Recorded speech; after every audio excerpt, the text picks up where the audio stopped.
Hello everyone, welcome to Magnet Brains. This is Vanya Narain, your IGKO, that is International GK Olympiad Educationist for grade 9th. Okay, so अब जैसे कि आपको पता है we are almost coming to an end of our plant kingdom. हमने जो हमारा बहुत ही वाइड हमारा GK का सिलेबस था जो कि हमें बताया गया था SOF की साइट पे, जो कि हमने जो पहला उसका जो चैप्टर था जो दिया गया था that was plant and animals, आपको याद है? उसका जो पहला पार्ट था हमने वहाँ से स्टार्ट किया था, दैट वाज प्लांट किंगडम, या जिसको कहते हैं किंगडम प्लांटे। और उसके बारे में हमने बहुत सारी चीज़ें पढ़ी, बहुत सारी जानकारी इकट्ठी की। अब we are coming to an end of it, हम धीरे धीरे उसके आखिरी पड़ाव पे जा रहे हैं।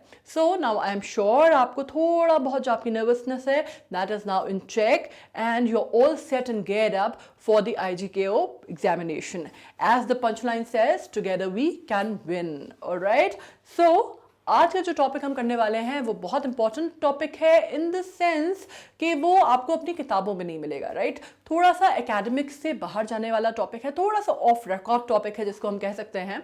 और इस टॉपिक में इसको इम्पोर्टेंस इसकी इसलिए है क्योंकि ये बहुत जिसको आप कहते हैं ना ट्राइट या बोरिंग या रेगुलर टॉपिक नहीं है जो हम बायोलॉजी की स्टडी में या बॉटनी की स्टडी में करते हैं।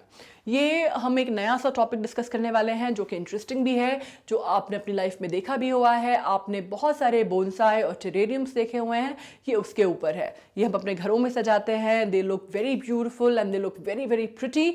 ऑर्नामेंटेशन के लिए इसको इस्तेमाल किया जाता है और कई सालों से एज अ डेकोरेटिव पीसेस या एज शो पीसेस इसको इस्तेमाल किया जाता है।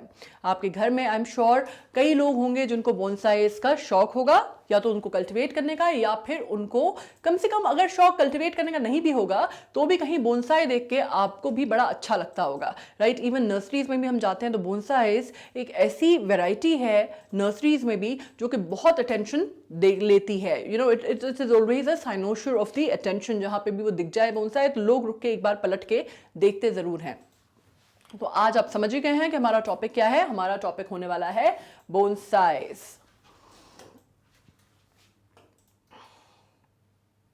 आज हमारा टॉपिक होने वाला है bonsais. Okay, so now let's begin with it. अब बोनसाई से हम क्या समझते हैं? बोनसाई हमने देखे हैं, हम जानते भी हैं कि हमारे घर में जो हम या मे बी अड़ोस पड़ोस में जहाँ पे भी what ever that is insignificant, लेकिन हमने बोनसाइज देखे ज़रूर होते हैं। उसमें क्या होता है, एक पॉट होता है या कंटेनर होता है जिसके अंदर एक मिनिएचर टाइप का प्लांट होता है जिसको हम कह सकते हैं बिल्कुल किसी प्लांट का बेबी वर्जन है ना? किसी बड़े से प्लांट का बेबी वर्जन है, मिनिएचर वर्जन है। जैसे बड़ी बड़ी कार्स के मिनिएचर वर्जन्स आते हैं, छोटे छोटे से टॉय वर्जन्स आते हैं, वैसे ही बोनसाइज को देख के ऐसा लगता है कि जैसे किसी बहुत ही बड़े पेड़ का, बड़े वृक्ष का मिनिएचर वर्जन या टॉय वर्जन है या छोटू सा बेबी है, राइट? तो उसी के बारे में आज हम डिस्कशन करने वाले हैं। अब हम डिस्कशन करने वाले हैं पूरी डिटेल में कि बोनसाइज बेसिकली क्या होते हैं, कहाँ से आए हैं, कैसे वो इतना ज़्यादा उन्होंने मार्केट कैप्चर कर लिया है, कैसे हम इतना ज़्यादा बोनसाइज के बारे में हमारी जो जागरूकता है वो बढ़ी है, और कैसे हमारा जो इंटरेस्ट है वो बोनसाइज में आया है, जो कि एक छोटा सा जिसको आप कह सकते हैं एक छोटी सी शुरुआत थी ओरिएंटल कंट्रीज़ की तरफ से। जो हमारी ओरिएंटल कंट्रीज़ होती हैं उनका मतलब होता है जो ईस्टर्न कंट्रीज़ होती हैं उनका हम ओरिएंटल कंट्रीज़ बोलते हैं, वहाँ से ये शुरुआत हुई और कैसे फिर ये पूरी दुनिया में छा जाता है। तो हम पहले इसकी डेफिनेशन से बात करते हैं। डेफिनेशन में हम आते हैं, हिंदी में इसको बोनसाई कहा जाता है। जापानीज में ये जो लिखा है, जापानीज मुझे नहीं आती तो I won't be able to read it, but this is what it is called in Japanese.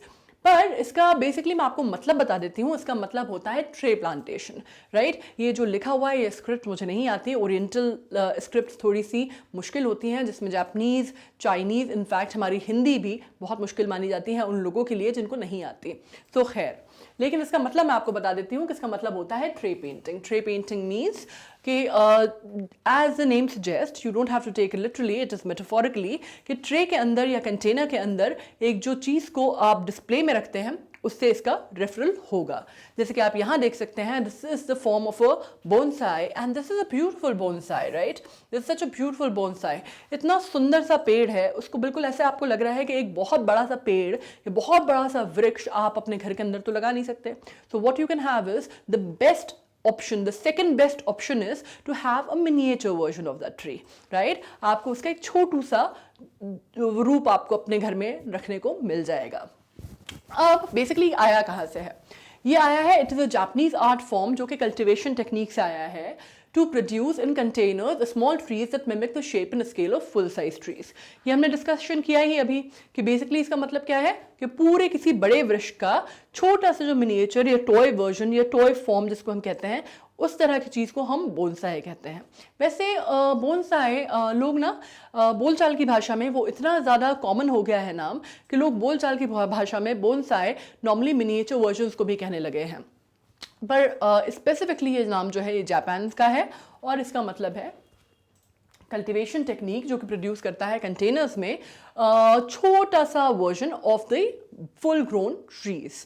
Okay, अब ये जो सिमिलर प्रैक्टिस है, इस तरह की जो प्रैक्टिस है, ये सिर्फ जापान से नहीं हुई थी। मैंने जैसा कहा ये ओरिएंटल कंट्रीज से आई हुई प्रैक्टिस है। Means oriental countries means eastern side of the world, right? तो ओरिएंटल कंट्रीज से आई हुई प्रैक्टिस है, specially when we are talking about Asian countries से आई हुई ये प्रैक्टिस है जिसने बाद में चल के पूरी दुनिया में अपना सिक्का जमा लिया।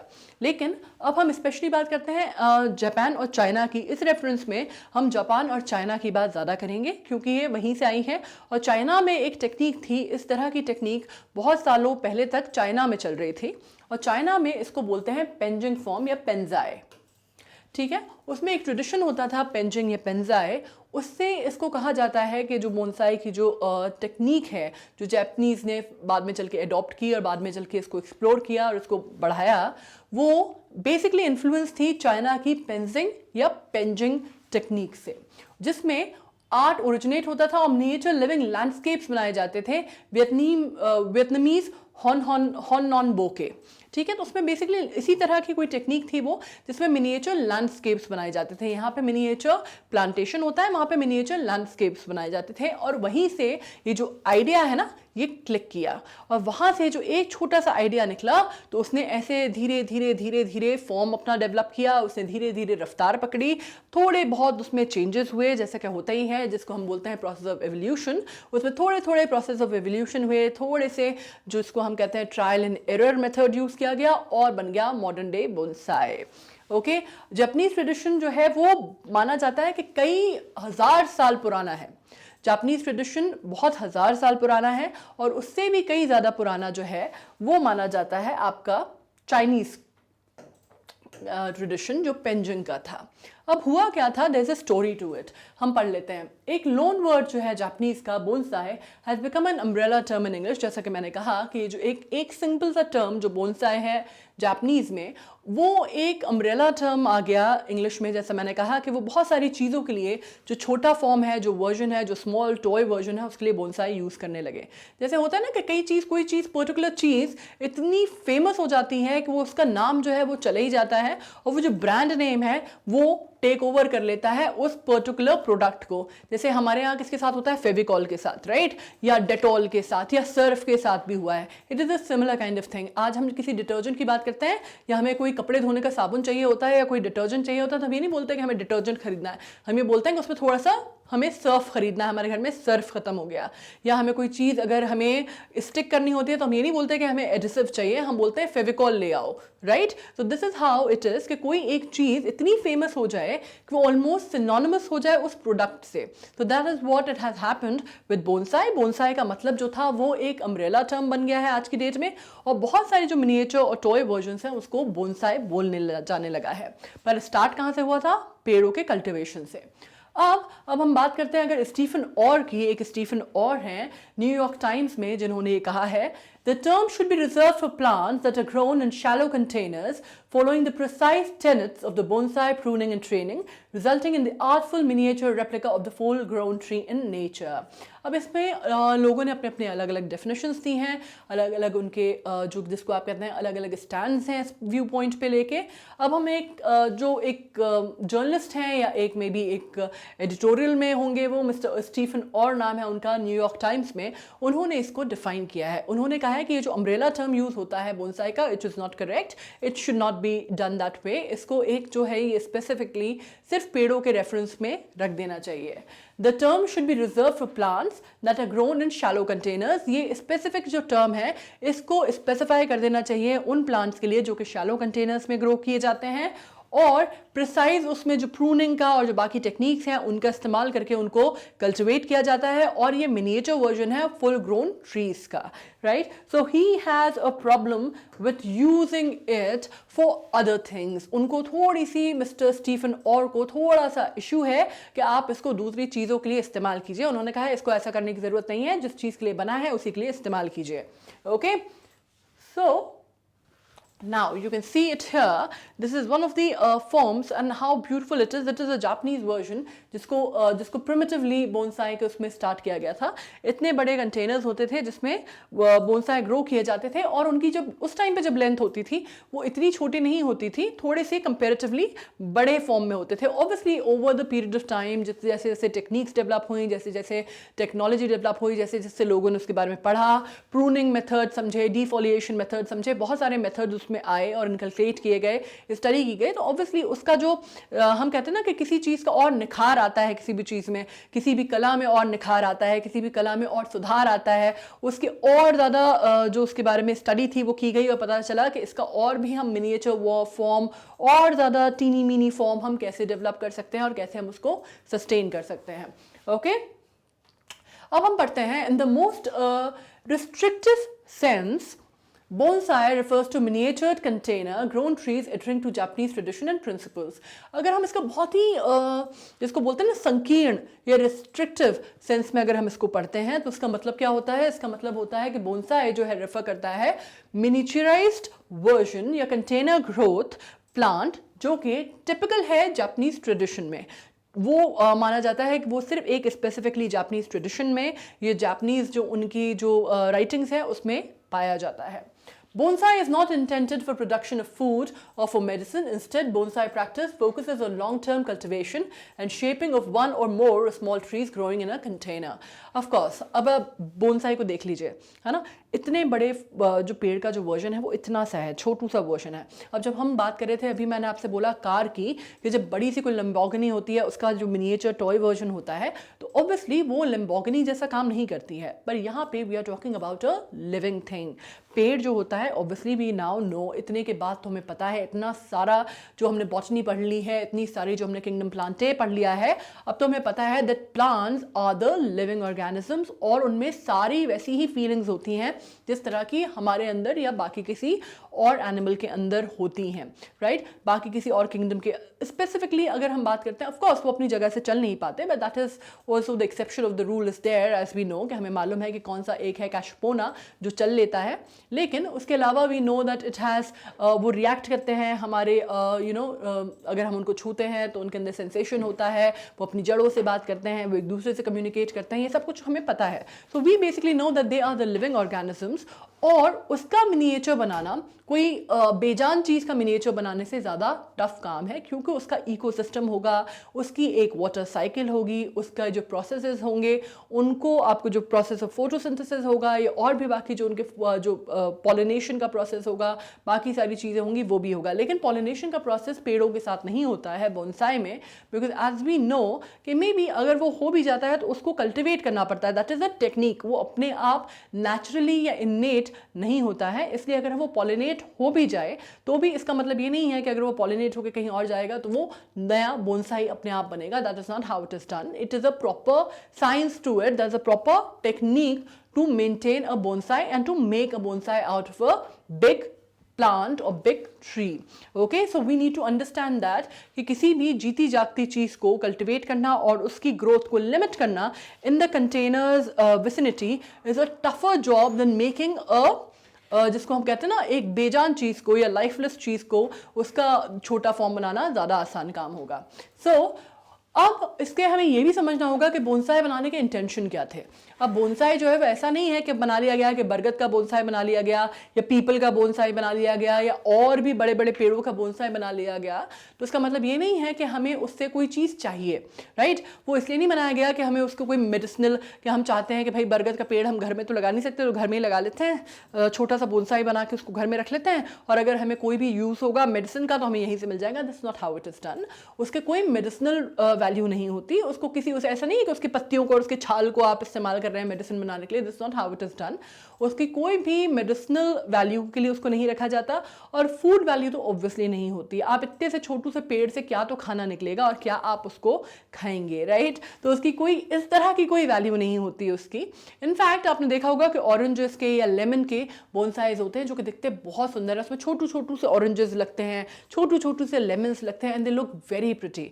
बट आप अगर उनको सोचें कि आप उनको खा के देखेंगे, तो आप अगर उसको लेमन को या आप उसको अगर तोड़ेंगे भी, ऑरेंज को अगर आपने देखा हो तो अगर आप उसको तोड़ेंगे भी और आप उसको करेंगे भी तो अंदर से वो बिल्कुल प्रॉपर, जैसे प्रॉपर ऑरेंज होता है वैसा होगा, लेकिन ऑब्वियसली वो खाने के काम का नहीं होता है। तो that is only for the purpose of ornamentation, that is only for the purpose of decoration and used as a show piece. Okay, अब हम आते हैं नेक्स्ट पे। अब हम बात करते हैं बोनसाई क्रिएट किए गए थे स्पेसिमेन ऑफ सोर्स मटेरियल, बनाए कैसे जाते हैं बोनसाई, राइट। जैसे मैंने आपसे कहा कि अगर हम इवन अगर प्रोसेस ऑफ पॉलिनेशन की बात करें, अगर वो किसी तरह से, वैसे तो पेड़ों में इस तरह का जो पॉलिनेशन है वो मुश्किल है, लेकिन अगर हो भी जाता है, राइट, पॉलिनेशन जो होता है वो फूलों में होता है, फूलों वाले बोनसाइज कम होते हैं ऐसा नहीं है, अब तो होने लगे हैं कल्टीवेशन में। पहले जो था, जब इनिशियली प्रिमिटिवली स्टार्ट हुए थे तब नहीं होते थे, अब वो बहुत सारी जो अलग अलग वेराइटीज़ हैं वो आने लग गई हैं। तो even if you talk about that, then also it is a very difficult form to do that, because वो एक पूरी की पूरी टेक्नोलॉजी है, एक पूरा का पूरी उसमें साइंस इन्वॉल्व है, उसमें एक पूरी की पूरी टेक्निक्स इन्वॉल्व हैं कि कैसे उसको ग्राफ्ट किया जाता है, कैसे उसकी प्रूनिंग की जाती है, कैसे उसको मेंटेन किया जाता है, उसका जो इकोसिस्टम है, जो उसको हम बोलते हैं वाटर साइकिल है, वो किस तरह की होती है, उसके अंदर जो प्रोसेसेस होते हैं वो किस तरह के होते हैं। So everything is seen and everything is monitored and limited with in the vicinity of that particular container जिसके अंदर उसको लगाया जाता है। अब इनिशियली उसको कैसे स्टार्ट किया गया था, उसकी जो बिगनिंग हुई थी वो हुई थी स्पेसिमेन ऑफ सोर्स मटेरियल। कोई भी जिसका भी आप पेड़ का आप बोनसाई बनाना चाहते थे, उसका जो सोर्स मटेरियल है उसके स्पेसिमेन से उसकी शुरुआत होती है।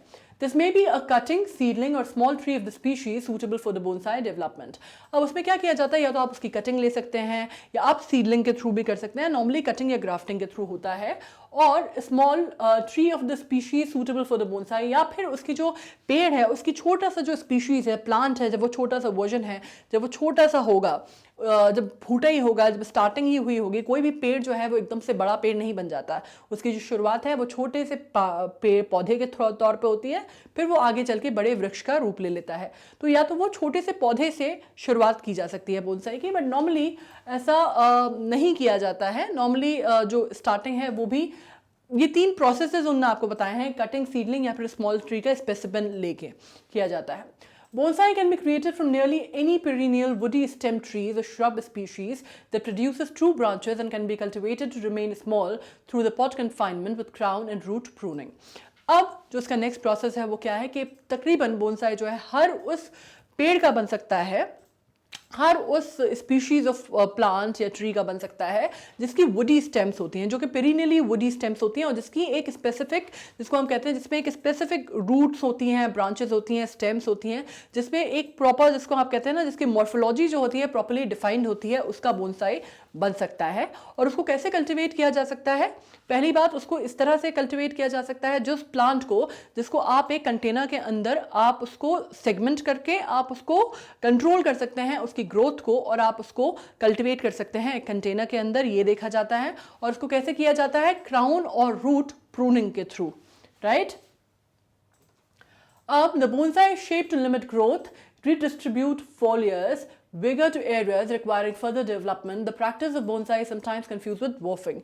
ये जो प्रॉब्लम है ना, ये जो बार बार मैंने आपको इतना ज़्यादा स्पेसिफिकेशन दिया है बोनसाई के ऊपर, वो इस वजह से, ताकि आपको जो उसके फंडामेंटल्स हैं वो बिल्कुल क्लियर हो जाए कि बोनसाई जो है वो ऑर्नामेंटेशन के लिए यूज़ किया जाता है, उसकी कोई फूड वैल्यू नहीं होती, कोई मेडिसिनल वैल्यू नहीं होती, जो बड़ा पेड़ होता है उसका जो मिनिएचर फॉर्म होता है उसको हम बोनसाई बोलते हैं, जिसको थॉटफुली कल्टीवेट किया जाता है। वो नेचुरल नहीं होता, वो दैट इज कल्टीवेटेड, उसकी एक टेक्निक के थ्रू उसको कल्टीवेट किया जाता है। वो बड़े पेड़ का छोटा वर्जन होता है। Now this concept is clear, ये कंसेप्ट बिल्कुल क्लियर है ना?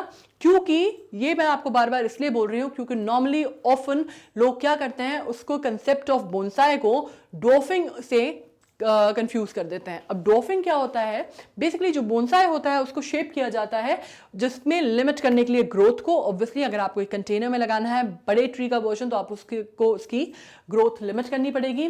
Redistribution of the vigour to areas requiring further development, आपको देखना पड़ता है कि उसमें कौन सी चीज को आपको फर्दर डेवलप होना है, कौन सी चीज की आपको कटाई छटाई करनी है और आपको उसको रीडिस्ट्रीब्यूट करना है, उसका जो ग्रोथ प्रोसेस है उसको, right? The practice of bonsai is sometimes confused with dwarfing, जैसा कि मैंने आपसे कहा। पर dwarfing जो होता है वो बेसिकली जेनेटिक होता है, राइट? उसमें हमें ये समझना होगा कि we are talking about 2 different techniques.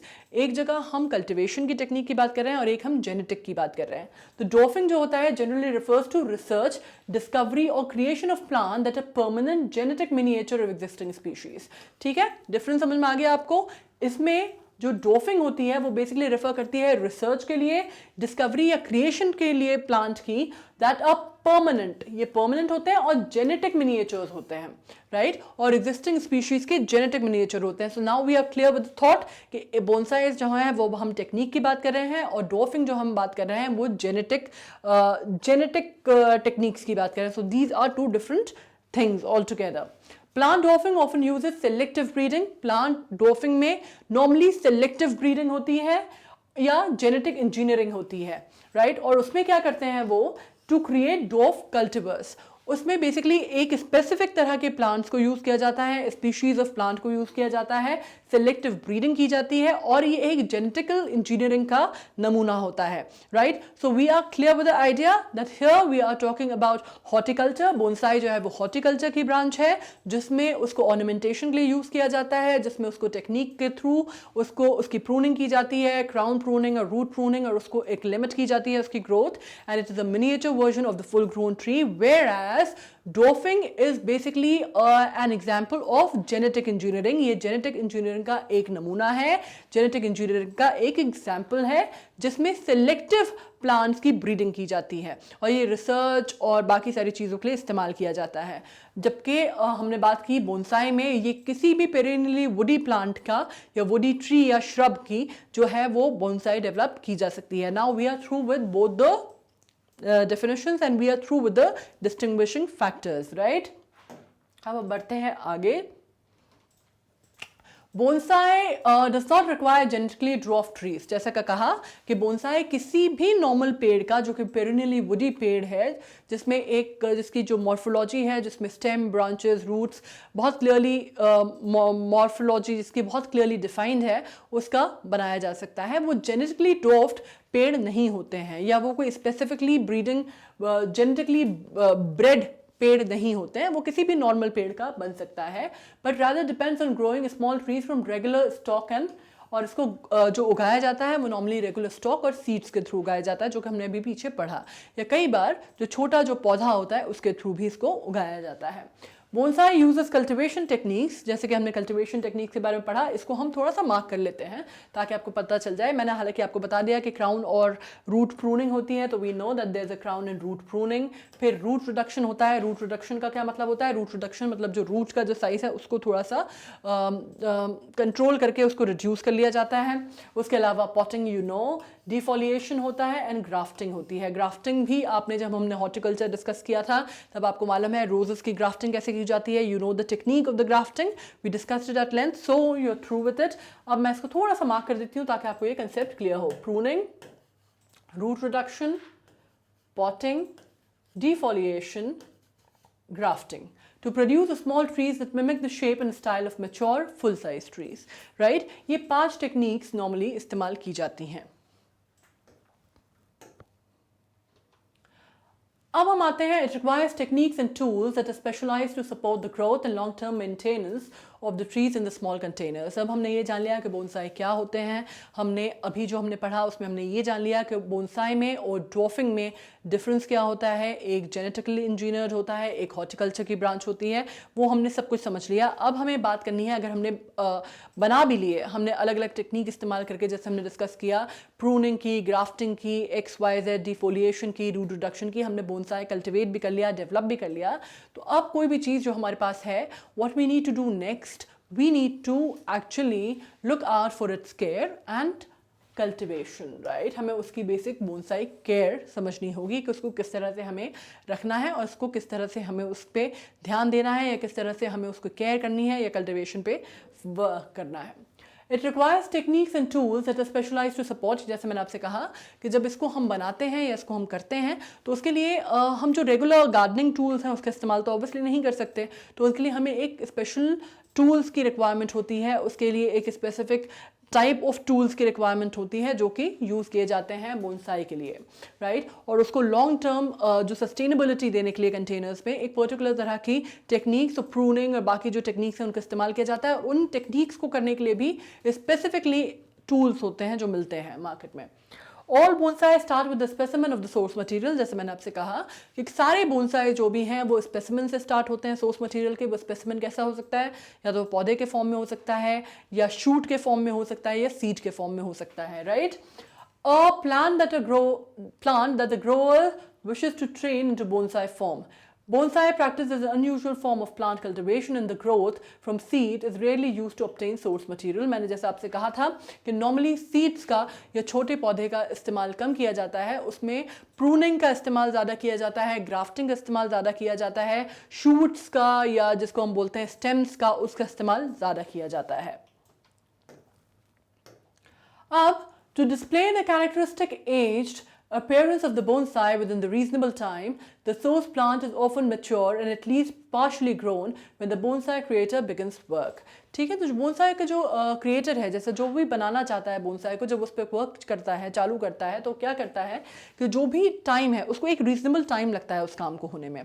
Okay, तो उसमें क्या होता है, जो सोर्स प्लांट है वो मेच्योर होता है, या एटलीस्ट इतना मेच्योर होता है, पार्शली मेच्योर होता है, उससे पहले जब उसमें स्पेसिमेन लिया जाता है उसका, तब तक वो एक एज, एक पर्टिकुलर मेच्योरिटी अटेन कर लेता है, तब उससे वो स्पेसिमेन लिया जाता है। जिसमें बोनसाई क्रिएटर जब काम चालू करता है तो मतलब एक ही मान के चला जाता है कि बहुत छोटे वर्जन पे नहीं किया जाता, पेड़ जो है वो अपने फुल मेच्योरिटी पे नहीं भी तो पार्शियल मेच्योरिटी पे आ चुका होता है। That is why I am telling you कि बहुत कम केसेस में पौधों के थ्रू बोनसाई कल्टिवेट किया जाता है, वो टेक्निक नहीं यूज की जाती ज़्यादातर। वो एक टेक्निक के रूप में माना ज़रूर जाता है, but that is not a very technique which is very successful और very much in vogue. So basically जो तरीका अपनाया जाता है वो ये है कि उसको एक सोर्स प्लांट को एक ऑफन मेच्योरिटी की एज तक रोक के बाद ही उसका स्पेसिमेन लिया जाता है। Miniaturization, by definition, a bonsai is a tree kept small enough to be container growth while otherwise fostered to have a mature appearance. Right? इसमें जो पंच है वो ये है कि बेसिकली प्लांट को मेंटेन तो किया जाता है कंटेनर के अंदर, लेकिन उसकी जो ग्रोथ है वो इस तरह की होनी चाहिए, उसकी जो ग्रोथ है उस तरह की होनी चाहिए कि उसको देख के आपको ये ना लगे कि कोई छोटा पौधा है, उसको देख के आपको बिल्कुल यही फील आना चाहिए कि बड़े प्लांट का मिनिएचर वर्जन है, राइट। आपको ये नहीं लगना चाहिए कि यार ये तो छोटा सा पौधा है, आपको कंफ्यूजन नहीं होना चाहिए, आपको बिल्कुल ये देख के ही समझ में आना चाहिए कि बड़ा है और बड़े का मिनिएचर है। अगर आपको उसको देख के लगता है कि ये तो कोई पौधा है तो वो तो पूरा पर्पस ही डिफीट हो जाता है, राइट। उसका पर्पस ही ऑर्नामेंटेशन का ये है कि हमें ये लगना चाहिए कि पूरे फुल ग्रोन पेड़ का छोटा सा ये वर्जन है। Proportion among elements. The most prized proportion mimics those of the full-grown trees as closely as possible. The small trees with large leaves or needles are out of proportion and are avoided, as in the thin trunk with the thick branches. Of course, proportion बहुत important होता है। अगर हम ornamentation की बात कर रहे हैं, खासकर हम अगर कोई चीज़ दिखाने के लिए रख रहे हैं या एज अ शो पीस रख रहे हैं, तो obviously we need to see कि वो दिखने में सुंदर हो और उसका जो proportion है वो बिल्कुल करेक्ट प्रोपोर्शन में वो चीज़ हो। अब इसमें क्या किया जाता है, इसमें प्रोपोर्शन जो है वो फुल ग्रोन ट्री का देखा जाता है, लेकिन उसमें ये भी देखा जाता है कि वो बिल्कुल उतना ही क्लोजली एसोसिएटेड हो, उतना ही क्लोज रिजेम्बलेंस रखता हो फुल ग्रोन ट्री से कि आपको ये कहीं से भी ना लगे कि यार ये थोड़ा सा डिफरेंट है। आपको बिल्कुल ऐसा लगना चाहिए कि ये बड़ा है और ये छोटा है, जिसको हम बोलते हैं ना बिल्कुल ये big daddy and the small kid वाला फील आना चाहिए आपको देख के कि ये एक ही उसका दो वर्जन्स हैं। And small trees with large leaves, छोटे छोटे से पेड़ जिनमें लीव्स बहुत बड़ी हैं या नीडल्स हैं, उनको प्रोपोर्शन में अवॉइड किया जाता है। वैसे ही जैसे कि thin trunk with thick branches, उनको भी अवॉइड किया जाता है। So what we mean is कि प्रोपोर्शनेट होना चाहिए। जैसे कि आप यहाँ देख रहे हैं, इस पेड़ को देख के आपको बिल्कुल ये क्लियर अंदाजा हो रहा है कि एक बड़े पेड़ का छोटा रूप है ये। इसको कहीं से भी देख के आपको ये नहीं लग रहा कि पौधा है। क्यों? क्योंकि आप see the trunk sizes, see the thickness and the wideness of the trunk, see the leaves. आप एक कैनोपाई देखिए, आपको इससे अंदाजा हो जाएगा, और आप इसकी ब्रांचेस देखिए। ओके, अब हम आते हैं बेसिकली बोनसाई की हिस्ट्री पर। ये जो है बहुत इंटरेस्टिंग है, और ये मेरे ख्याल से आप लोगों को नहीं पता होगा। बोनसाई का अभी तक जो है, जो अपना ज्ञान था, जो अपन ने बातें करी, वो तो शायद आपको थोड़ा बहुत फिर भी पता होगा, लेकिन ये जो हिस्ट्री है ना, ये बहुत इंटरेस्टिंग है। और हिस्ट्री हम क्यों पढ़ते हैं किसी भी चीज़ की? ताकि हमें ये पता चले कि वो शुरुआत कहाँ से हुई। क्योंकि अगर हमें शुरुआत नहीं पता होगी तो हमें रास्ता नहीं समझ में आएगा, और रास्ता नहीं समझ में आएगा तो हमें ये नहीं समझ में आएगा कि वो आखिर जा कहाँ तक सकता है। Okay, so that is why the study of history is very imperative. अगर आपको कल नहीं पता होगा तो आने वाला कल भी थोड़ा सा कंफ्यूजिंग होगा, राइट? तो हम पढ़ते हैं बोनसाई की हिस्ट्री। अब जैसा मैंने आपसे कहा कि स्टार्ट हुआ ये ईस्टर्न कंट्रीज़ के through, which is the oriental countries के थ्रू। जापान और चाइना इसमें मेन है, और वहाँ से ये शुरुआत होती है इसकी। अब कैसे स्टार्टिंग होती है हम वो भी पढ़ते हैं। जापानीज आर्ट ऑफ बोनसाई जो है वो, जैसे कि मैंने कहा कि पेंजिंग प्रैक्टिस जो थी चाइना में, उससे इन्फ्लुएंस था, वहाँ से शुरुआत हुई। पर उसमें भी क्या होता है कि 6th सेंचुरी की बात है, जब बेसिकली इंपीरियल एम्बेसी के कुछ पर्सनल थे या फिर कुछ स्टूडेंट्स थे, और बुद्धिस्ट स्टूडेंट थे जो कि जापान से चाइना गए, राइट? अब जब वो एक्सचेंज प्रोग्राम्स होते हैं, जब लोग इधर उधर जाते हैं, पढ़ने जाते हैं, एक कंट्री के लोग दूसरी कंट्री में और पहली कंट्री के लोग उनकी कंट्री में जाते हैं, तो क्या होता है, एक्सचेंज प्रोग्राम्स का मतलब ही यही होता है कि आपके कल्चर की, आपके एजुकेशन की, आपकी बाकी सारी चीज़ों की जो पढ़ाई है वो एक दूसरे से आपका जो कल्चरल इंटरचेंज होता है। तो इसमें जब इंपीरियल एम्बेसी के पर्सनल और बुद्धिस्ट जो स्टूडेंट थे, जब वो जापान जाते हैं, जापान से चाइना जाते हैं, तो जब वो वापस आते हैं तो चाइना का वो बहुत सारा कल्चर, बहुत सारी चीज़ें, बहुत सारी मिलती जुलती चीज़ें ले आते हैं, राइट? जैसे उनका खाने का इन्फ्लुएंस आ जाता है, कपड़ों का, इधर उधर का बहुत सारी चीज़ों का इन्फ्लुएंस आता है, कुछ लैंग्वेज का इन्फ्लुएंस आ जाता है, कुछ पहनावे का आ जाता है। उसी तरह वो बेसिकली ये जो पेंजिंग का जो आर्ट फॉर्म था, जिसमें हमने बोलते हैं कंटेनर प्लांटिंग का, वो अपने साथ जापान ले आते हैं। और ओवर द टाइम क्या होता है, जापान जो है उसको अपनी तरह से विकसित करता है। वहाँ से वो इन्फ्लुएंस जो है वो जापान तक पहुँच जाता है चाइना का, और वहाँ से फिर जापान का रोल स्टार्ट होता है और वो उसको अपनी तरह से विकसित करता है। कंटेनर प्लांटिंग ये जापानीज राइटिंग में इसके बाद से 6th सेंचुरी के बाद से इनका जो ये इंटरचेंज हुआ, ये जो एक्सचेंज प्रोग्राम था, उसके बाद से ही जापानीज राइटिंग में इसके बारे में जिक्र होना चालू हो गया। इसलिए ये माना जाता है कि ये जो है प्रैक्टिस ऑफ पेंजिंग से इन्फ्लुएंस होगा, राइट? और रिप्रेजेंटेटिव आर्ट के तौर पे इसका जो जिसको हम कहते हैं ना मेंशन, ये होना स्क्रिप्ट्स में जापान की चालू हो गया। अब बेसिकली मिडीवल पीरियड की जब हम बात करते हैं तो बोनसाई जो थे पोर्ट्रे किए गए हैंड रोल पेंटिंग्स में आइपन शॉनन ईडन की 1299 की ये बात है। अब आइपन शॉनन ईडन की जब पेंटिंग्स की हम बात करते हैं तो बेसिकली हम एक पर्टिकुलर इमाकी करके एक टाइम था जो कि जापानीज हिस्ट्री में माना जाता है, जिसको हम बोलते हैं मिडीवल टाइम माना जाता है। वो ये बड़ा इंपॉर्टेंट टाइम माना जाता है क्योंकि यही टाइम था जब समुराइज और फ्यूडल सिस्टम तो जो था जापान में वो स्टार्ट होता है, राइट? और ये तकरीबन माना जाता है ये स्टार्ट होता है कुछ 1135 से और ये चलता है कुछ 1333 के आसपास तक, right? And it is considered to be a very important period. और इसमें ये जो हैंड रोल आए, पेंटिंग हैंड रोल आई, ये बहुत ही इलस्ट्रेटेड पेंटिंग्स होती थी जो कि सिल्क के ऊपर की जाती थी। और ये आइपन शॉनन जिनका ईडन आप नाम पढ़ रहे हैं, ये बेसिकली एक बुद्धिस्ट मंक थे जिनकी लाइफ को डिस्क्राइब करते हुए ये पेंटिंग्स बनाई जाती थी, राइट? और इसमें ये जो थे बेसिकली जीशु जो स्कूल ऑफ बुद्धिज्म है, प्योर बुद्धिज्म का, वो उन्होंने इसकी स्थापना की थी। और इसके लिए बहुत सारे चीज़ों के लिए इनको माना जाता है बुद्धिज्म में, और काफ़ी इनका revered, he is very revered as a monk there, right? तो उनकी लाइफ के ऊपर ये टाइम था। और उनकी जब हैंड रोल पेंटिंग हुई तो उसमें सबसे पहले इसका जिक्र आया जो कि आया 1299 में। 1195 में जो स्क्रोल था सैगियो मोनोगाटरी इमाकी, ये जो थे बेसिकली ये एक इमाकी टाइम की ही बात हो रही है। और इन्होंने लाइफ को डिस्कवर किया, लाइफ के बारे में लिखा, सैगियो की लाइफ एंड डेथ ऑफ सैगियो के ऊपर। और वहाँ पे भी this was the same time, same जो रेंज था, जो सेम पीरियड था जापानीज हिस्ट्री का, वो चल रहा है। और उसमें सबसे पहले उन्होंने जो वर्ड है डिपिक्ट किया, जिसको उन्होंने ड्वार्फ पॉटेड प्लांट के तौर पे इस्तेमाल किया उस पर्टिकुलर हैंड रोल में, राइट। उसके बाद wooden trays and dish like pots with dwarf landscapes and modern looking wooden shells also appear in the 1309 Kasuga Kongen Genki scroll।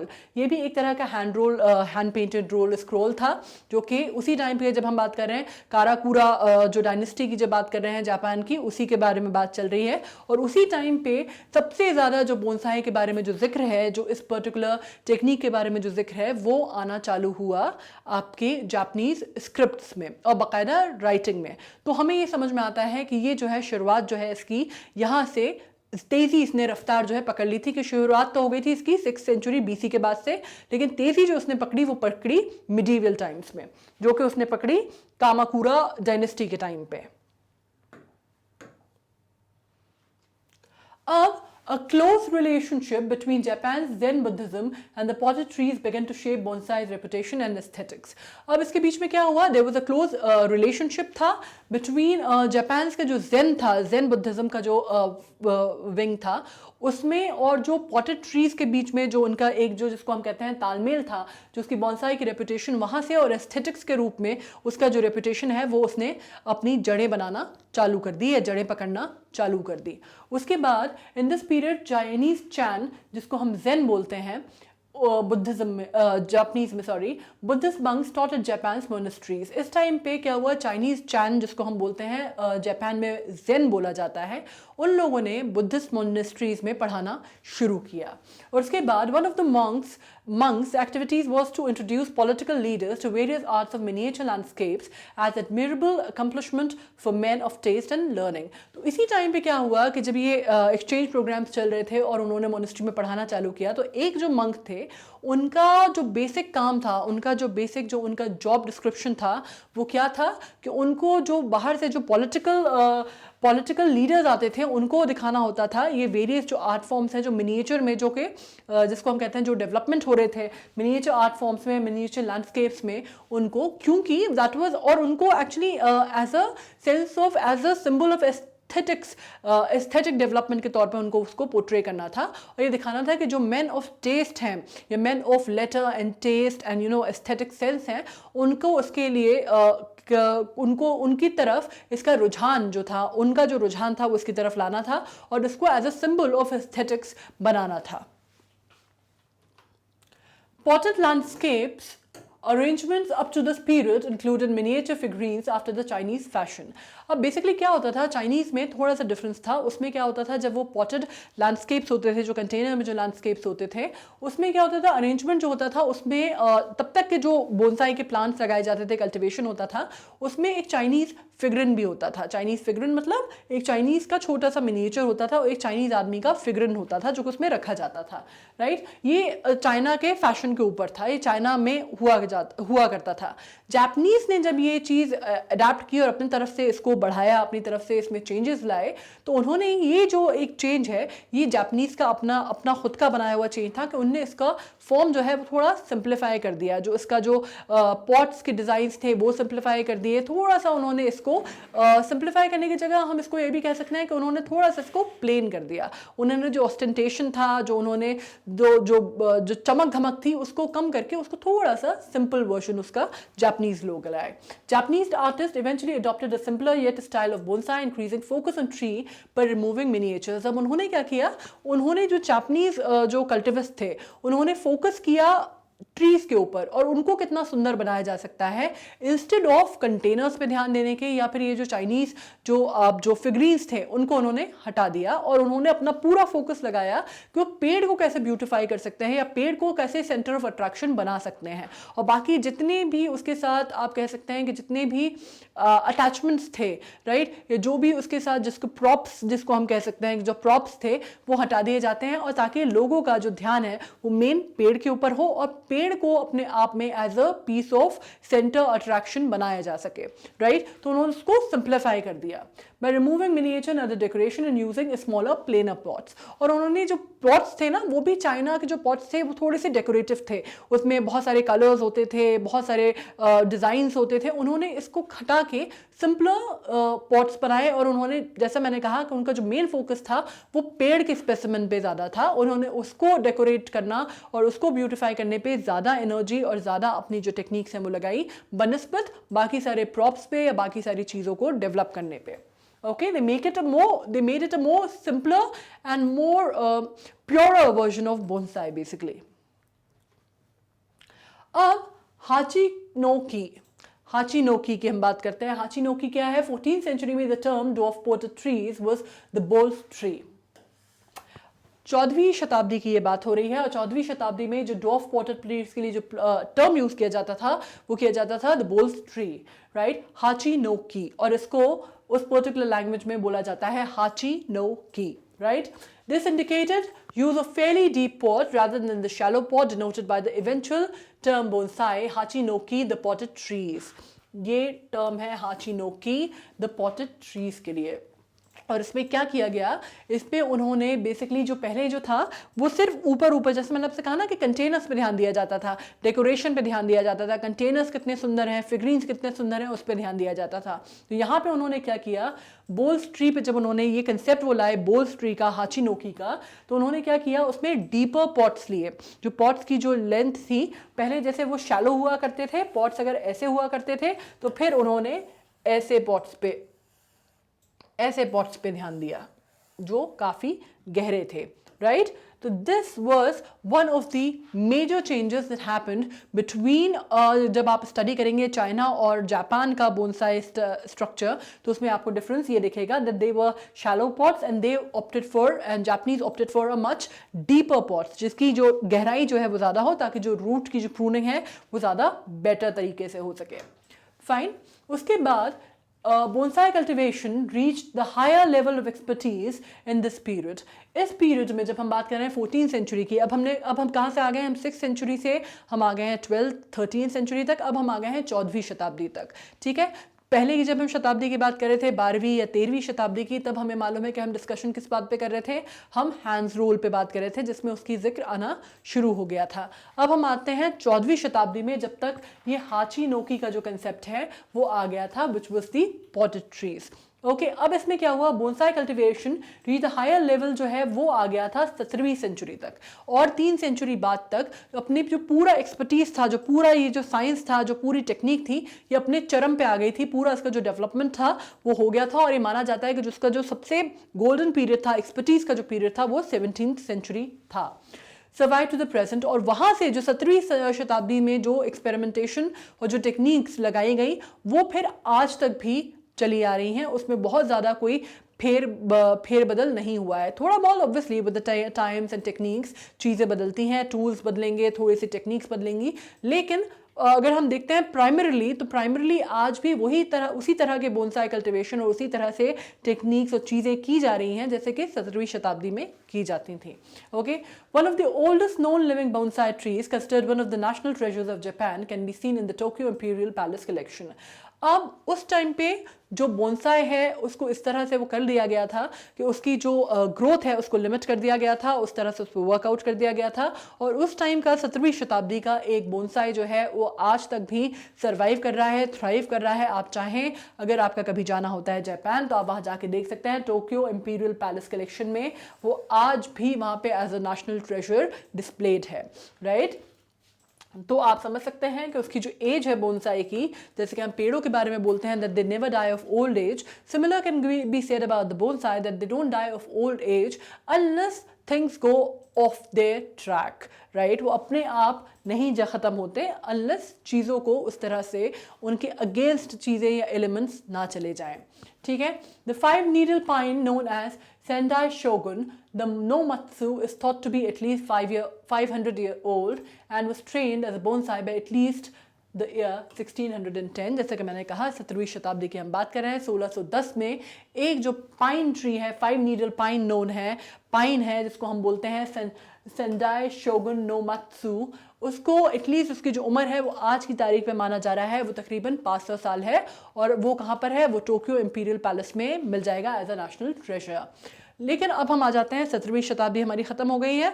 हमने अब तक ये सीख लिया है कि बोनसाइज को कैसे सस्टेन किया जा सकता है और वो कैसे सदियों तक जो उस टाइम पे जो लगाया बोनसाई है वो कैसे सदियों तक सस्टेन हो सकता है और थ्राइव कर सकता है, राइट। तो मतलब अब हमें बेसिकली वो टेक्निक आ गई है कि वो हमें उसे वो किस तरह से प्रून करना है, किस तरह से उसको कल्टिवेट करना है, किस तरह से कौन से टूल्स इस्तेमाल करके उसकी जो ग्रोथ है उसको लिमिट करना है, और without having to damage the growth of the tree, as in हम साइज की, हम हाइट की ग्रोथ की बात कर रहे हैं, हम फिजिकल ग्रोथ की बात कर रहे हैं, लेकिन हम जो उसके जो बेसिक जिसको हम बोलते हैं कि बेसिक जो उसके फंक्शंस हैं उसकी ग्रोथ को हैम्पर किए बिना उसकी जो फिजिकल ग्रोथ है उसको किस तरह से कंट्रोल करना है, अभी तक हमने ये टेक्निक सीख ली है। लेकिन अब 18वीं सदी के एंड तक क्या होता है, बोनसाई कल्टीवेशन जापान में जो था वो इतना वाइड स्प्रेड हो जाता है कि अभी तक तो कुछ लोग जो थे वही उसमें इंटरेस्ट ले रहे थे, जो कि बॉटनिस्ट होंगे, एनवायरमेंटलिस्ट होंगे, या जो बहुत ही जिसको आप बोलते हैं ना कि बहुत ही प्रो होंगे अपने फील्ड में या गार्डनिंग के फील्ड में, सिर्फ उनको इस बारे में पता था या वो इस पर वर्क कर रहे थे।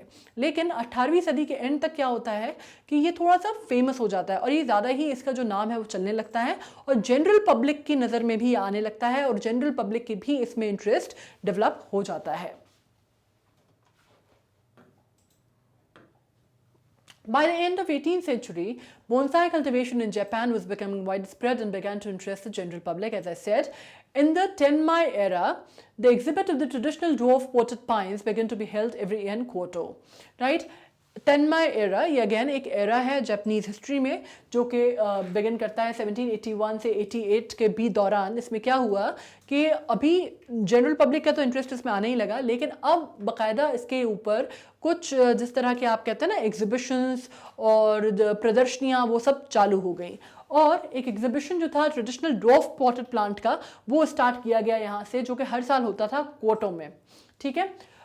Connoisseurs from 5 provinces and neighboring areas would bring 1 or 2 plants each to show in order to submit them in the visitors for ranking. तो अब क्या होता था इस टाइम पे, ये पहला शुरुआती दिनों की बात है, शुरुआती एग्जिबिशंस, शुरुआती प्रदर्शनियाँ लगती थी। तो उसमें क्या होता था कि इसमें जनरल पब्लिक के लिए अभी नहीं खुला था, जो लोग इसके बारे में करते थे। कन्नोजियर्स मीन्स किसी फील्ड के जो एक्सपर्ट्स होते थे, जो भी होते थे, चाहे जिनको बनाने का शौक होता था, तो उनको क्या करना होता था, वो बेसिकली कल्टिवेट करते थे बोनसाइज को, वो बोनसाइज डेवलप करते थे और फिर क्या करते थे, उनको 5 प्रोविंसेस के लोगों को दो जो था नेबरिंग एरियाज के जो 5 प्रोविंसेस थे, उस पर्टिकुलर जहाँ पे क्योटो के आसपास के जो प्रोविंसेस थे, वहाँ से जो 5 नेबरिंग प्रोविंसेस थे उसके जो लोग थे वो 1 या 2 जो भी उन्होंने प्लांट कल्टिवेट किए हैं बोनसाई में, अभी तक उन्होंने डेवलप किए हैं बोनसाई में, वो लाना होता था और उनको वो एग्जिबिशन में एग्जिबिट करना होता था जनरल पब्लिक के लिए, राइट। और उसमें उनको रैंकिंग मिलती थी, फर्स्ट सेकंड थर्ड जैसा होता है कॉम्पिटिशन में, और वहाँ से वो शुरुआत होती है बोनसाई एग्जिबिशंस की। अब बात करते हैं हम 1900s पे आ जाते हैं। Okay, so we started from 6th century and now we have reached the 1900s। अब 1900s में बेसिकली क्या होता है, bonsai shaping aesthetic techniques and tools become increasingly sophisticated as bonsai's popularity grew in Japan in 1910. अब तक जो थे बहुत प्रिमिटिव टूल्स इस्तेमाल किए जाते थे, बहुत गिने चुने टूल्स थे जो इस्तेमाल किए जाते थे बोनसाई कल्टिवेशन और डेवलपमेंट के लिए। लेकिन 1910 में तक आते आते जापान में अब जो था, क्योंकि ये एग्जिबिशन भी हो गई थी क्योटो वाली, तो ऑब्वियसली जो जनरल पब्लिक का जो एक इंटरेस्ट था बोनसाइज में वो आने लगा था और काफ़ी सारे लोग जो थे वो अब आ गए थे जो कि बोनसाई प्लांटेशन और कल्टिवेशन में इंटरेस्ट ले रहे थे। तो अब ऑब्वियसली जब किसी चीज़ की डिमांड आती है तो उसका सप्लाई भी तैयार होता है। ये इकोनॉमिक्स का प्रिंसिपल है कि जब आपको किसी चीज़ की डिमांड होती है तो फिर उसका धीरे धीरे मार्केट बनता है, उसके लिए धीरे धीरे सप्लाई चेन तैयार होती हैं, राइट। तो अब क्योंकि लोगों का जनरल इंटरेस्ट बढ़ गया था बहुत ज़्यादा बोनसाई में, तो अब 1910 तक क्या हुआ कि बहुत सोफिस्टिकेटेड से टूल्स और टेक्निक्स और जिसको आप कहते हैं कि वो सब जो भी चीज़ें आपको बोनसाई कल्टिवेशन या डेवलपमेंट के लिए ज़रूरत होती है जिनकी, वो अब मार्केट में आसानी से मिलने लग गए थे और मार्केट में आ गए थे। और बोनसाई शेपिंग के जो एस्थेटिक्स हैं, बोनसाई जो एस्थेटिक्स का एक मार्किंग है बोनसाई की, वो उसने अपनी जगह बनाना चालू कर दी थी जापान में। अब 1920s और 30s में क्या हुआ, टूल स्मिथ एक पर्टिकुलर टूल स्मिथ थे जिनका नाम था मासाकुनी, जो कि 1880 से 1950 के बीच की जिनकी बात है। उन्होंने देखा जाए तो सबसे पहला जो टूल था बोनसाई स्पेसिफिक टूल, वो उन्होंने डिज़ाइन किया और उन्होंने फर्स्ट स्टील टूल बनाया जिसको उन्हें developing requirement of the bonsai styling, जो कि उन्हें सिर्फ बोनसाई स्टाइलिंग के लिए जो टूल इस्तेमाल किया जाता है वो पहला टूल मासाकुनी ने बनाया था, जो कि उन्होंने बनाया 1880 से लेकर 1950 तक इनकी एज थी और उन्होंने 1920 से 1930 के बीच में इस टूल को बना लिया था। ठीक है, अब उसमें एक कॉन्केव कटर था, ब्रांच कटर था जो कि डिज़ाइन किया जाता था लीफ को और शैलो इंडेंटेशन बनाने के लिए on the trunk when the branch was removed. अब उन्होंने क्या बनाया, जो पहला उन्होंने स्टील टूल बनाया था उसमें से भी क्या था, उसमें एक कटर हुआ करता था, एक कॉन्केव कटर था। कॉन्केव और कॉन्वेक्स आपको पता होगा, आपने पढ़े हैं ये कॉन्सेप्ट। कॉन्केव कटर था जिसमें ब्रांच कटर था जो कि डिज़ाइन किया जाता था लीफ में जब इंडेंटेशन बनाने के लिए, लेक स्टेम पे जब वो शैलो इंडेंटेशन है वो बनाने के लिए इस्तेमाल किया जाता था, जो कि बेसिक टेक्निक होती थी। जब हम बात करते हैं ग्राफ्टिंग और प्रूनिंग वगैरह की बात करते हैं तो बोनसाई स्टाइलिंग की बेसिक टेक्निक्स के लिए उन्होंने स्पेसिफिक टूल्स बनाए।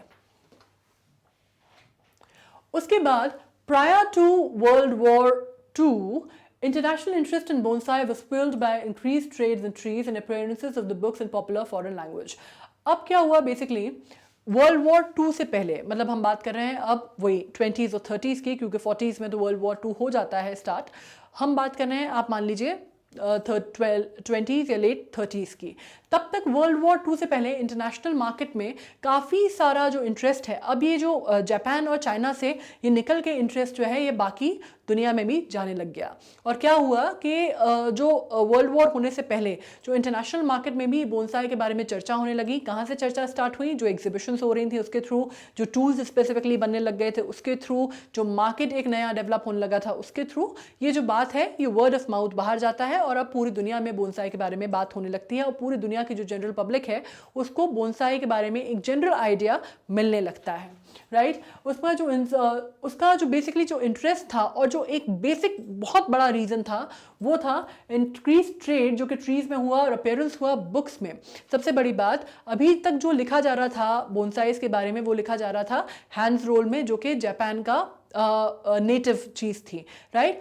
अब जो बोनसाई का जो जिक्र आना चालू हुआ वो हुआ इंटरनेशनल लैंग्वेजेस में, इंटरनेशनल बुक्स में, और उनको तकरीबन 12 लैंग्वेजेस की जो बुक्स थी बोला जाता है उसमें ये फॉरेन लैंग्वेजेस में आना चालू हुआ और इसमें काफ़ी सारे इसके ट्रांसक्रिप्शंस आए, काफ़ी सारे ट्रांसलेशंस आए। तो अब मतलब कुल मिला के बात ये है कि अब बोनसाई के बारे में लोग जानने लगे थे beyond the borders of Japan and China या ओरिएंटल कंट्रीज की, ओके। और ये हुआ because of the increased trade in trees. अब हम बात करते हैं 1914 की, जब national annual bonsai show was held, an event repeated annually through 1933 in Tokyo's Hibiya park. ठीक है, जैसे मैंने आपसे कहा कि इसका जो बेसिक रीज़न था वो क्या था कि वो होने लग गए थे आपके जो जिसको हम कहते हैं ना कि एग्जीबिशंस लगने लगी थी। ऑब्वियसली जब प्रदर्शनियाँ लगती हैं, एग्जीबिशंस लगती हैं, कोई भी चीज़ जो कॉमन होती है वो थोड़ी सी और जो थोड़ी सी जो छुपी हुई होती है वो बाहर लाइट में आ जाती है, थोड़ा सा उसका जो मार्केट है वो बढ़ जाता है, लाइमलाइट उसको मिलती है और वो फोकस में आ जाती है। तो इसी तरह का एक चीज़ हुई थी बोनसाई के साथ। एक तो हमने पहले डिस्कशन किया जो एग्जीबिशन हुई थी क्योटो में, उसके बाद 1914 में थोड़ी सी एक बड़ी एग्जीबिशन हुई जो कि पहला नेशनल एनुअल बोनसाई शो रखा गया, जो कि रिपीट किया गया हर साल 1933 तक। ठीक है, और ये टाइम है prior to the world war II से पहले का टाइम है ये। इन टोक्योज हीबिया पार्क में ये रखा गया।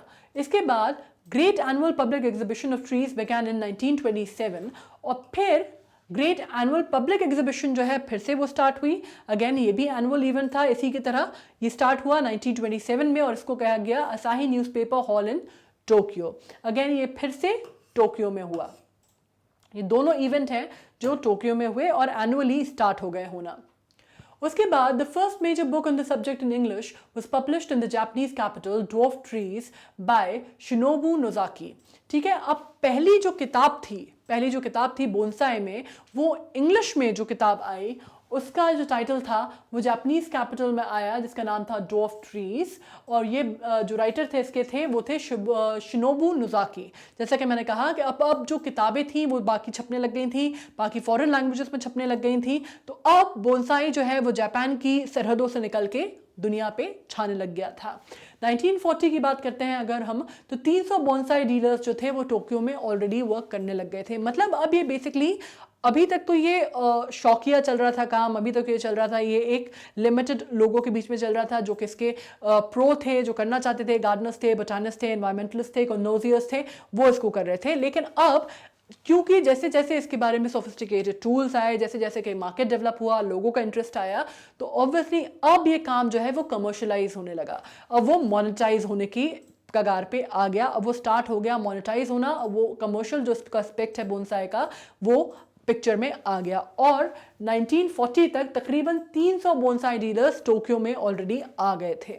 उसके बाद 150 स्पीशीज ऑफ ट्रीज, शुरुआती दिनों में 150 के तकरीबन स्पीशीज जो थी ट्रीज की उनको कल्टिवेट किया जाता था और बोनसाई में डेवलप किया जाता था।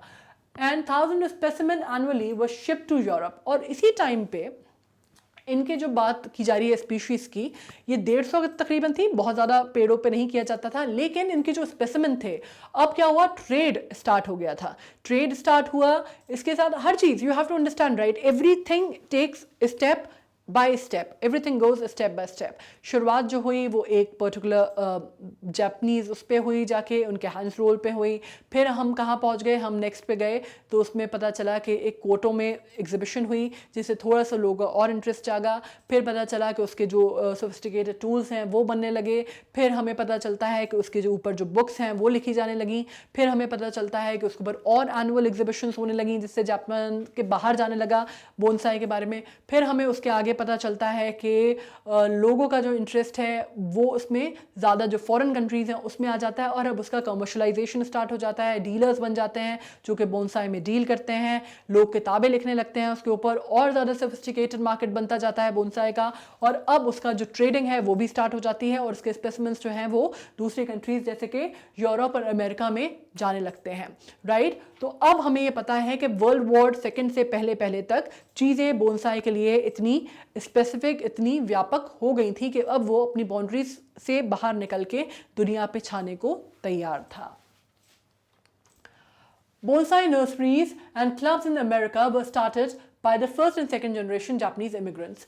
अब जो बोनसाई है, अब धीरे धीरे, क्योंकि जापान के जो इमिग्रेंट्स थे वो भी अमेरिका में जाके कुछ सेटल हुए ऑब्वियसली, तो वो उन्होंने अपने घर में बैक होम उन्होंने बोनसाई के बारे में जानकारी हासिल की होगी, पढ़ा होगा, लिया होगा, उनके लोग होंगे, भाई बंद होंगे जो उसमें पर्टिकुलर में डील कर रहे होंगे, या तो बोनसाई बनाते होंगे या मे बी किसी को जानते होंगे। तो अब क्या हुआ, बोनसाई की जो पहली नर्सरी थी अमेरिका में, या क्लब्स थे जो अमेरिका में, वो डेवलप किए गए किसके थ्रू, या स्टार्ट किए गए किसके थ्रू, फर्स्ट या सेकेंड जो जनरेशन थी जापानीज इमिग्रेंट्स की, उनके थ्रू, राइट। अब through this progress international market and enthusiasts were interrupted by the war. हालांकि अब क्या हुआ कि जब हम बात करें, आप ये समझ ही गए कि हम लेट 30s तक पहुंच चुके हैं, लेट 30s या अर्ली 40s तक हम पहुंच चुके हैं। अब लेट 40s अर्ली 40s में क्या हुआ, जो बहुत बड़ा एक जिसको हम कहते हैं कि एक बहुत बड़ी त्रासदी हुई, एक बहुत बड़ी ट्रेजेडी हुई वर्ल्ड के साथ, वो हुआ कि सेकेंड वर्ल्ड वॉर ब्रेक हो जाती है। वर्ल्ड वॉर आने से क्या हुआ कि जो उनका जो लोगों का जो प्रोग्रेस था, बाकी जो डैमेज हुआ वो हुआ। आपको मालूम है कि किस तरह से एलाइज बनती हैं, किस तरह से चीज़ें होती हैं। Japan and America stood on the opposite side of each other, किस तरह से पर्ल हार्बर और फिर हिरोशिमा और नागासाकी, वो सब कुछ हम पढ़ चुके हैं। We are not going to do details of those things, लेकिन हमें ये समझने के लिए सबको जानना ज़रूरी है कि ऑब्वियसली इसकी वजह से जो ट्रेड रिलेशन है वो हिंडर हो गए, ट्रेड रिलेशन जो है वो स्ट्रेन हो गए, राइट। और लोगों के लिए जो प्रोग्रेस हो रही थी इंटरनेशनल मार्केट में बोनसाई की, वो कहीं ना कहीं एंथुसियास्ट के लिए एक उसमें रोड़ा आ गया, खड़ा हो गया। लेकिन अभी उसकी एक थोड़ा सा एक जो प्लस साइड था वो ये था कि लेट 30s तक या अर्ली 40s तक बोनसाई बाहर निकल चुका था विसिनिटी के, जापान के, और दुनिया में, यूरोप में और अमेरिका में या बाकी जो कंट्रीज थी, फर्स्ट वर्ल्ड कंट्रीज जिनको हम कहते हैं, उसमें लोग पहचानने लगे थे, जानने लगे थे। तो ऑल्दो वॉर की वजह से वो हिंडर होता है, वॉर की वजह से जो उसकी ग्रोथ है वो अफेक्ट होती है, लेकिन वो ऑलरेडी 1940s तक आर्ट फॉर्म के तौर पे इंटरनेशनल इंटरेस्ट और इन्वॉल्वमेंट का जिसको बोलते हैं सेंटर पॉइंट बन चुका था। Following World War II, अब हम जाते हैं World War II के बाद. World War II के बाद a number of trends made the Japanese tradition of bonsai increasingly accessible to the Western and world audience.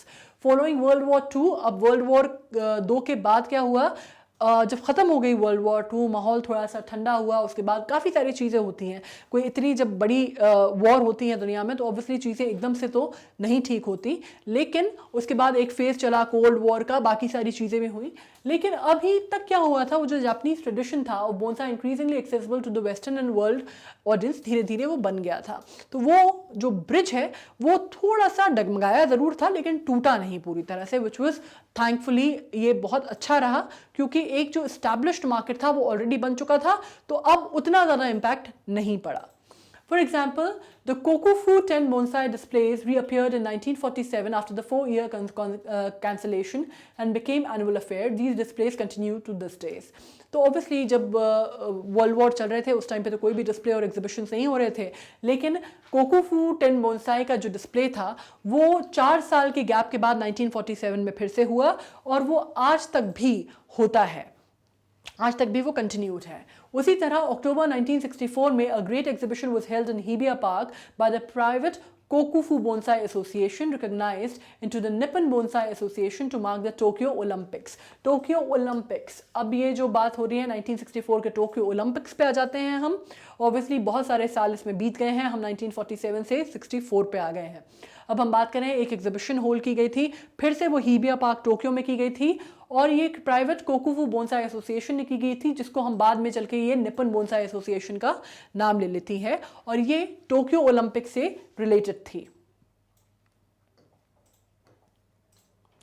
इसने मार्क किया टोक्यो ओलंपिक्स को, सॉरी रिलेटेड नहीं थी. The first world bonsai convention was held in Osaka during the world bonsai and Suzuki exhibition in 1980. तो पहला जो world का world bonsai convention था, ठीक है, वर्ल्ड बोनसाई कन्वेंशन जो था वो ओसाका में हेल्ड किया जाता है और ये 1980 में होता है. और तकरीबन इसके 9 साल बाद, which is 1989, the first world bonsai convention was held in Omiya and the World Bonsai Friendship Federation was inaugurated. ये इंपॉर्टेंट इसलिए मानी जाती है डेट, क्योंकि अगर आपसे कोई पूछे कि ये जो वर्ल्ड बोनसाई फ्रेंडशिप फेडरेशन है कब हुआ, तो आपको पता होना चाहिए था इसको इनॉग्रेशन किया गया था. इसी वजह से ये पर्टिकुलर जो कन्वेंशन है इसको बहुत लैंडमार्क कन्वेंशन माना जाता है. अब हम बात करते हैं, these conventions attracted several hundreds of participants from dozens of countries and have since been held every 4 years at different locations around the globe. 1993 में ऑरलैंडो में हुआ था, 1997 में सियोल में हुआ था, 2001 में म्यूनिक जर्मनी में, 2005 में वॉशिंगटन डीसी एंड 2009 सैन जुआन पोर्टो रिको.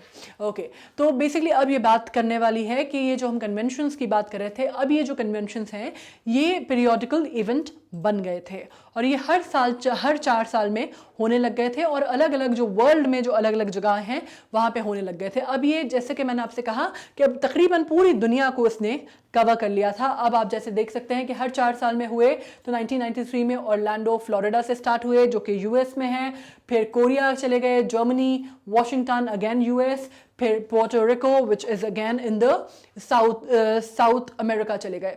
तो we are completing the whole continent. तकरीबन जितने कॉन्टिनेंट्स हैं हमने सारे कॉन्टिनेंट्स इसमें हम तकरीबन कवर कर ले रहे हैं, क्योंकि यूरोप में तो हमें मालूम ही है कि हो गया था, जापान से और चाइना से निकला था, एशिया वैसे ही कवर्ड है और बाकी ये और भी जगहों पे America, Germany, Europe, as you know, Korea, सब जगह पहुंच जाते हैं. और अब इनके जो इवेंट्स हैं वो पीरियोडिकली सारी जगहों पे अलग अलग तरह से होने लगते हैं. जिस तरह से ओलंपिक्स या बाकी पीरियोडिकल इवेंट्स होते हैं उसी तरह से अक्रॉस द ग्लोब अपने जो इनके वेन्यूज़ हैं वो चेंज होते जाते हैं, लेकिन जो इवेंट है वो होल्ड किया जाता है. Currently, Japan continues to host regular exhibitions with the world's largest number of bonsai specimen and the highest recognized specimen quality.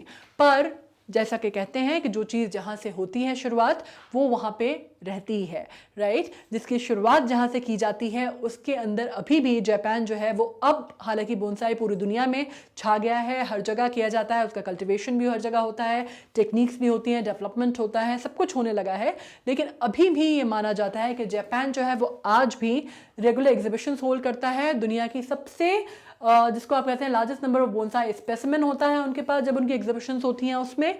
और अभी भी सबसे ज़्यादा जो हाईएस्ट रिकग्नाइज्ड स्पेसिमेन क्वालिटी है वो अभी भी जापान की मानी जाती है। फाइन, अब हम मॉडर्न बोनसाई पे हैं, right. We know that we are talking about modern bonsai, क्योंकि अब हम आ चुके हैं ऑलरेडी, हम कहाँ तक आ चुके हैं, हम 2009 तक पोर्टो रिको की हम डिस्कशन कर रहे हैं, तो of course we know that we are talking about modern bonsais. So, bonsai has now reached a worldwide audience. There are over 1200 books in bonsai and related arts in at least 26 languages available in over 90 countries and territories. पहले जब हमने discussion किया था, जब हमने शुरुआत की थी, आपको याद होगा जब हम 1940s की, 30s की, लेट 30s की बात कर रहे थे, तब हमने बात की थी कि तकरीबन 12 लैंग्वेज में इसके ट्रांसलेशंस थे। अब ये बढ़ के अभी तक क्या हो गया है, अब जो है उसने वर्ल्ड वाइड ऑडियंस को कैप्चर कर लिया है, ये तो हम पता है, हम समझ ही गए हैं। उसके अलावा अब ओवर 1200 किताबें बोनसाई के ऊपर लिखी गई हैं। Obviously these are the figures जो कि जिसको आप कहते हैं ऑफिशियल फिगर्स हैं। इसके अलावा बहुत सारी ऐसी होंगी जो कि लिस्टेड नहीं होंगी। तो ये तो हम वो फिगर्स की बात कर रहे हैं जो हमारे पास हैं, ऑफिशियली लिस्टेड फिगर्स हैं। कुछ होंगे जो डिस्गाइज्ड फिगर्स भी होते हैं, तो हम उनकी बात नहीं कर रहे हैं।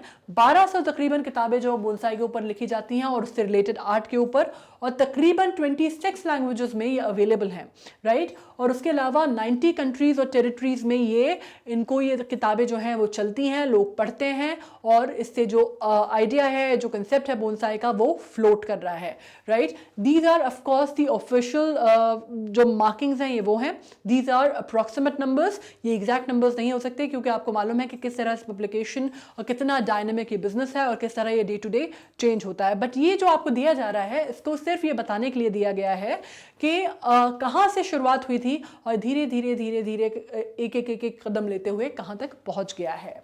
Okay, There are at least 100,000 enthusiasts and some 1,500 clubs and associations worldwide, as well as over 5 million unassociated hobbyists.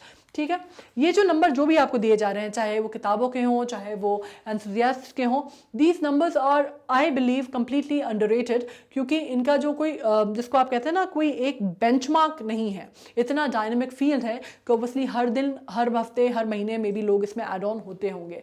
पर खैर आप समझ लीजिए कि तकरीबन 1500 क्लब्स हैं और एसोसिएशंस हैं जो कि बोनसाई से रिलेटेड हैं वर्ल्ड वाइड, और 5 मिलियंस तो तकरीबन अनएसोसिएटेड हॉबीइस्ट हैं। ये नंबर कई ज़्यादा भी हो सकते हैं, कई गुना ज़्यादा भी हो सकते हैं, right. It is just to give you the idea, don't go by the numbers, don't go by the like, आपको बिल्कुल एकदम उसको थंब रूल मान के नहीं चलना है। It is just to give you the fair idea how from where we started and to what point we have reached. Okay, plant material from every location is being trained into bonsai and displayed at local, regional, national, international conventions in the exhibition for enthusiasts and general public. अब पहले जब हमने शुरुआत की थी तो आपको याद है कि हमने बात की थी कि 150 स्पेसिफिकली स्पीशीज इस्तेमाल की जा रही थी बोनसाई की जब ट्रेडिंग स्टार्ट हुई थी यूरोप और अमेरिका में। आज की डेट में वहाँ से जब हम बात करते हैं तो वहाँ से लेके आज तक तकरीबन 100 सालों में इतना ज़्यादा जो ग्रोथ है, इतनी ज़्यादा डेवलपमेंट हो गया है इस फील्ड में कि अब जो प्लांट मटेरियल है वो तकरीबन जो हर वो वुडी पेरिनियल प्लांट जिसका बोनसाई या बन सकता है, उसका बोनसाई कल्टीवेशन या डेवलपमेंट पे ध्यान दिया जा रहा है और वो बनाया जा रहा है दुनिया के किसी न किसी हिस्से में। और हर रीजन के जो प्लांट्स हैं, चाहे वो ट्रॉपिकल हो चाहे टेम्परेट हो, सब प्लांट्स की बोनसाई कल्टीवेशन पे ध्यान दिया जा रहा है। और हर तरह के प्लांट, हर रीजन स्पेसिफिक, हर जोग्राफिकल स्पेसिफिक प्लांट के ऊपर अब वर्क किया जा रहा है उसको बोनसाई बनाने में। और दुनिया के हर कंट्री में ऑलमोस्ट ये काम होता है, इंडिविजुअल्स लेवल पे भी और ट्रेडिंग के थ्रू भी चल रहा है। ठीक है, इसमें जो है ये इंटरनेशनल कन्वेंशंस होते हैं, एग्जीबिशंस होती हैं, लोग दुनिया जहां से आते हैं अपना जो बोनसाई है वो वहाँ पे डिस्प्ले करते हैं और जनरल पब्लिक के लिए। और इसी तरह से ये जो साइकिल है, जो कहानी है, जो कि शुरू हुई थी जापान और चाइना से, वो अब हर जगह पहुँच गई है। एक छोटी सी चीज़ जो कि एक कल्टिवेशन के थ्रू स्टार्ट हुई थी, पॉटेड प्लांट्स के थ्रू स्टार्ट हुई थी, हाचीनोकी के नाम पे आगे बढ़ी और फिर वो आज जाके इतना बड़ा मार्केट उसने कैप्चर कर लिया है जिसको हम ऑर्नामेंटल दुनिया में सबसे बड़ा नाम मानते हैं। टेरेरियम्स बोनसाई के बाद आते हैं। बोनसाई आज भी जब हम प्लांट किंगडम की ऑर्नामेंटेशन की बात करते हैं तो सबसे पहला जो नाम हमारे दिमाग में आता है ऑर्नामेंटल प्लांटेशन का, वो आता है bonsai. Okay, So this was it about the bonsais. I am sure आपको सुनने में बहुत मज़ा आया होगा. कुछ ऐसी जानकारियाँ होंगी, बहुत रोचक जानकारियाँ होंगी जिनके बारे में आपको नहीं पता होगा. I am sure about the history of bonsai. कुछ चीज़ें जो हमने पढ़ी वो शायद आपको नहीं पता होंगी. कैसे होता है टेक्निक तो लोग पढ़ लेते हैं, उनको पता भी होता है, गार्डनर्स को पता होता है, जो कल्टिविस्ट होते हैं उनको पता होता है. लेकिन कुछ चीज़ें जैसे कि हमने जो उसकी हिस्ट्री पढ़ी, उसका जो हमने डेवलपमेंट पढ़ा, वो आपको आइडिया नहीं होगा और आपको सुन के बहुत मज़ा आया होगा. अब जो नेक्स्ट है वो हम टेरेरियम पे करने वाले हैं, जो कि बोनसाई का भाई बंद है, और इसके बाद हम करेंगे उनके क्वेश्चंस. अब बोनसाई जो है वो थोड़ा सा हमारा लंबा हो गया है, तो अगर आपको कोई इश्यूज़ हो, आपको समझ में नहीं आया, कोई कंसेप्ट ऐसा था जो आपको दोबारा पढ़ना था, मे बी डेट्स आपको दोबारा देखनी थी, आपको कोई ऐसी चीज़ है जो कन्वेंशन के नाम में आपको थोड़ा सा कन्फ्यूजन है, तो what you can do is आप हमारी वेबसाइट पे जा सकते हैं, विच इज़ magnetbrains.com. और जब आप इस पे जाएंगे तो आप लॉगिन करेंगे तो इस तरह का एक पेज ओपन होगा. इसमें नाउ जब आप टॉप कोर्सेज पे जाएंगे एक्सप्लोर करने के ऑप्शन पे, तो आपको सारे कोर्सेज मिल जाएंगे जो कि स्टार्ट होंगे स्कूल कोर्सेज से, रेगुलर जो स्कूल क्लासेस के कोर्सेज होते हैं उससे लेके स्पेशलाइज कोर्सेज तक, जो कि आपको Olympiad, NTSC, so on and so forth. अब जैसे हम ओलंपियाड पढ़ रहे हैं, तो what you need to do is you need to go to Olympiad, you need to click it there, और एक पेज ओपन होगा जो कि इस तरह का होगा. ये हमारा ओलंपियाड का जो पेज है वो ओपन हो गया. अब आपको इसमें इंग्लिश ओलंपियाड है, मैथ्स ओलंपियाड है, और ये है अपना GK ओलंपियाड. अब जैसे आपको बोनसाई पे पढ़ना है तो what you need to do is आपको जाना है, आपको क्लिक करना है, और इस तरह का एक पेज ओपन होगा जिसमें आपको नीचे पूरे चैप्टर वाइज वीडियोस मिल जाएंगे. What you need to do आपको मालूम ही है कि आपको इसको धीरे धीरे से स्क्रॉल करते जाना है. जो भी आप पढ़ना चाहते हैं आप उस वीडियो पे जाइए, क्लिक कीजिए, पेज ओपन होगा and you will get the video going, right. आपको जो भी पार्ट उसका पढ़ना है आप उसको पढ़िए. आपको आगे का वीडियो देखना है, you can go to next video. आपको प्रीवियस वीडियो देखना है, you can do that also, and you are through with the knowledge.